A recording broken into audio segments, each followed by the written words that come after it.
اسرائیل کو تسلیم کر لیتے ہیں تو کشمیر پہ ہمارا مقدمہ ہی ختم ہو جاتا ہے, ہمارا جواز ختم ہو جاتا ہے. عمران خان نے خود بھی یہ بات کی, ٹھیک ہے, وزیر اعظم خود بھی کہتے ہیں کہ ہم پھر کشمیر کی بات کس ضمیر سے, کس بات سے کریں گے, کر ہی کس نہیں منہ سے سکتے, کریں گے پھر, کر ہی نہیں سکتے. اور مذہباً بھی ہمارا یہی موقف ہونا چاہیے. ہمیں اسلام دوسرا موقف نہیں اپنانے دیتا. ہمارا مذہب ہمیں کہتا ہے مظلوم کی مدد کرو, مظلوم کے لیے کھڑے ہو جاؤ, ظالم کے ساتھ کھڑے نہ ہوں. جو عرب ملک کھڑے ہو گئے ہیں وہ ظالم کے ساتھ ہیں.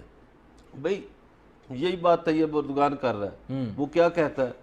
وہ کہتا ہے آج آپ نے یہ مان لیا تو آپ کو مدینے کی حفاظت مشکل ہو جائے گی.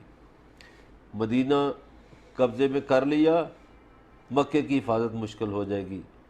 مکہ انہوں نے قبضے میں کر لیا, کعبے کی حفاظت مشکل ہو جائے گی.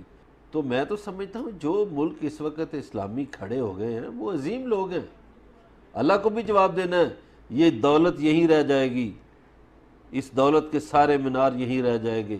شرم آنی چاہیے عربوں کو. کیوں شرم آنی چاہیے؟ محض دولت کی خاطر, محض مفادات کی خاطر, چند لیکن وہ روزہ یو اے ای زندگی والے کی نے دو خاطر. باتیں کی ہیں. ایک تو وہ کہتا ہے کہ اس سے فلسطینیوں کو فائدہ ہوگا کہ اور زیادہ آگے قبضہ ہم روکنے کی طرف جا رہے ہیں. وہ مان بھی رہا ہے اور احسان بھی جتلا رہا ہے. اچھا, اور کل اس کیا نے ہوا؟ طیب رجب اردگان پہ بھی اس نے طنز کیا. اس نے کہا خود تو آپ کے ان کے ساتھ بڑے بزنس ہیں اور ہمیں آپ کہہ رہے ہو کہ یہ نہ کرو. حالیہ چند دنوں میں 2 مرتبہ مجھے دکھ ہوا ان کا. برج الخلیفہ دیکھ کر, بڑی عمارت ہے, بہت شاندار.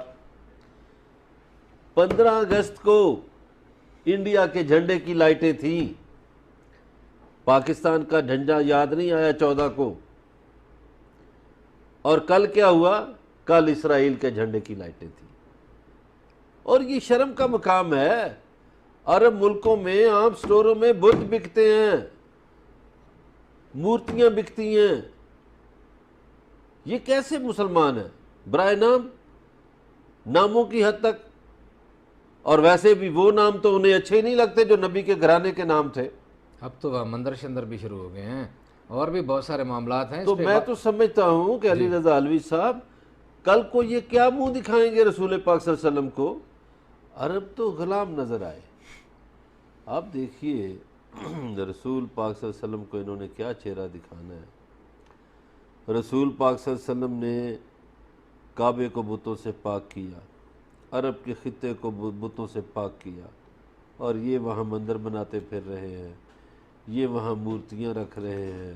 اچھا وہاں کی چھوڑے, مجھے ایک اور بات سب بتا سے دیں. خطرناک ہندو مودی کو بہت بڑا ایوارڈ دیتے ہیں. ایوارڈ دیتے ہیں. اچھا وہاں والے تو جو جواب دیں گے. یہ جو یہاں کے ہمارے مولوی صاحبان تھے جن کو بڑی زیادہ پریشانی ہوتی تھی, معمولی بات پہ جمعے کے بعد ریلیاں نکل آتی تھیں, اب ان کے کان بند ہیں, آنکھیں بند ہیں, زبان بھی بند ہے, سب کچھ ہی بند ہے. یہ پیغمبر اسلام کو کیسے شکل دکھائیں گے؟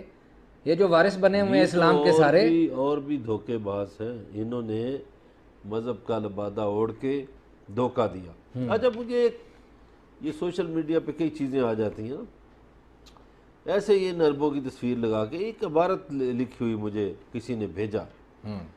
اس نے کہا میں اکثر سوچتا تھا کہ وہ کیسے مسلمان تھے جنہوں نے حسین کے مقابلے میں یزید کا ساتھ دیا. جی تو مجھے سمجھ نہیں آتی تھی. اب جب میں ان عرب حکمرانوں کے کردار دیکھتا ہوں تو مجھے سمجھ آ گئی ہے کہ یہ کردار ایسے ہی تھے. وہ ایسے مسلمان بھی تھے جنہوں نے قتل حسین کا فتویٰ دیا تھا. ایسے ملا اور مفتی موجود تھے نا اس زمانے میں بھی. 18,000 جی مولوی جی تھے. جی جی. اب یہ مولوی جو ہیں یہ تو اور بھی بڑے مجرم ہیں, اس لیے ان کو سانپ سونگ گیا ہے. یہ آپ بول نہیں رہے. کدھر گئے فلسطین کے حقوق؟ کدھر گئے؟ یہ تو یہودیوں کے ایجنٹوں کا بانٹتے تھے, سرٹیفکیٹ دیتے تھے نا, فلاں بھی یہودی ایجنٹ, فلاں بھی اسرائیل کا ایجنٹ. وہ بھائی یہ پیسے کے پتر ہیں, یہ پیسے لے کے سارا کچھ کرتے رہے.